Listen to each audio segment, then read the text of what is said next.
Assalamualaikum warahmatullahi wabarakatuh.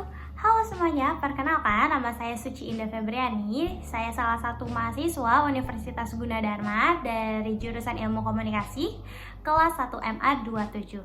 Nah, di sini saya ingin menjelaskan tentang apa saja sih arti dari komunikasi organisasi, lalu apa saja jenis-jenis dari komunikasi organisasi, ciri-ciri dari komunikasi organisasi, dan yang terakhir contoh dari komunikasi organisasi tersebut di kehidupan sehari-hari. Jadi langsung saja kita mulai.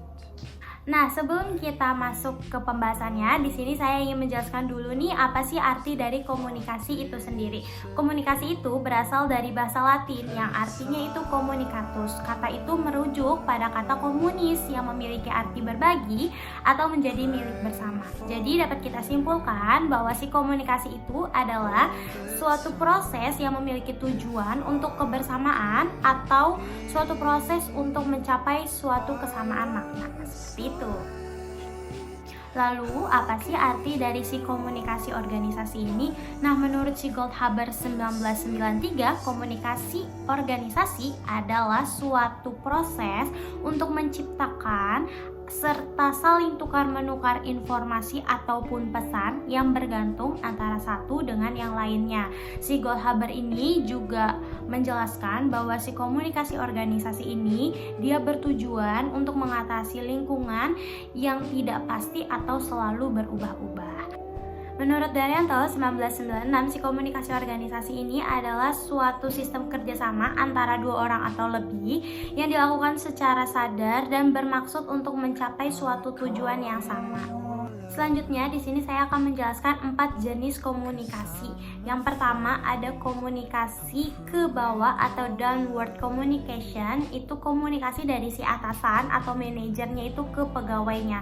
Yang kedua itu ada komunikasi ke atas atau upward communication, itu komunikasi dari si pegawai ke atasannya atau manajernya. Yang ketiga itu ada komunikasi horizontal, komunikasi ini tuh antara sesama level hierarki. Dan yang terakhir itu ada komunikasi diagonal atau komunikasi lintas bidang kerja ataupun antar level organisasi. Nah, si komunikasi organisasi ini dia juga memiliki ciri-ciri seperti adanya struktur yang jelas, adanya batasan-batasan yang dipahami oleh masing-masing perusahaan atau kelompok, lalu adanya hierarki atau pembagian kerja dengan kesatuan perintah dan kesamaan arah. Nah, di sini saya juga ingin memberikan beberapa contoh dari si komunikasi organisasi. Yang pertama, itu ada pelaporan hasil kerja dari si bawahan ke si atasannya. Itu berarti bisa masuk ke komunikasi ke atas atau upward communication.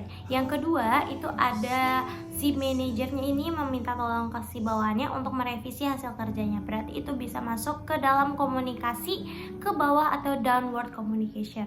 Lalu ada lagi jumpa pers. Si jumpa pers ini ternyata juga bisa masuk ke dalam komunikasi organisasi formal. Dan yang terakhir itu ada surat edaran resmi. Surat edaran resmi ini ternyata dia juga bisa masuk ke dalam si komunikasi organisasi. Jadi itu dia sedikit materi tentang komunikasi organisasi. Mohon maaf apabila ada kesalahan kata-kata selama saya menjelaskan tentang komunikasi organisasi ini.